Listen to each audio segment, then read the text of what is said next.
La question de coût, avantage, oui.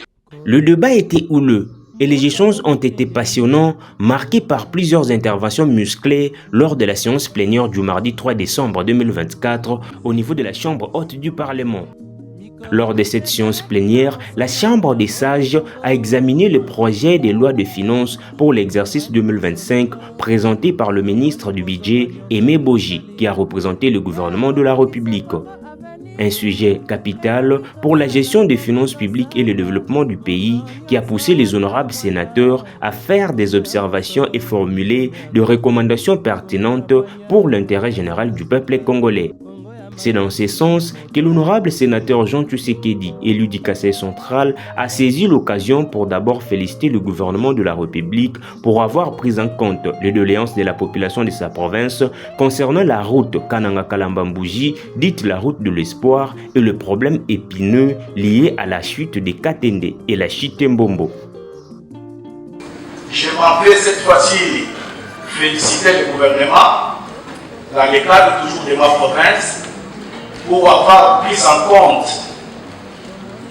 la route de l'espoir, la route de Kananga-Kalamba-Mbouji, que nous attendons la matérialisation de cette route pour la population du Kasaï central.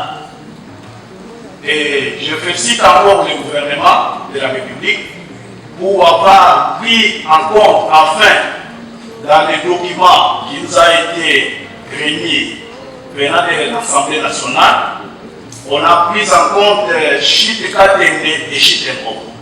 Pour cela, nous félicitons les gouvernements. Le sénateur Jean Tshisekedi a également profité de cette occasion pour formuler plusieurs recommandations au gouvernement, soulignant la nécessité d'ajuster à la hausse la répartition des crédits alloués au programme de développement local par territoire. Selon lui, il est essentiel que cette répartition tienne compte des éléments démographiques et géographiques de chaque territoire afin de répondre plus efficacement aux besoins de développement local et de garantir une répartition équitable de ressources. Cette démarche contribuera à un développement plus harmonieux et à l'amélioration des conditions de vie des citoyens, notamment dans les régions les plus vulnérables. Je m'en vais tout droit au niveau des recommandations.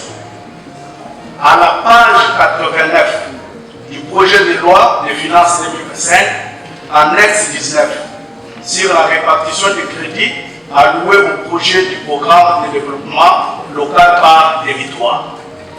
Nous recommandons que le gouvernement revoie à la hausse les crédits en 2025, en tenant compte des éléments démographiques et géographiques de chaque territoire. Enfin, pour terminer, j'invite donc les collègues sénateurs pour voter ce projet de loi de finances en le votant massivement jeudi. Signalons qu'à la fin de cette plénière, ce projet de finances pour l'exercice 2025 a été renvoyé au niveau de la commission ECOFIN où il va subir un examen minutieux avant son adoption par la plénière lors de la prochaine séance.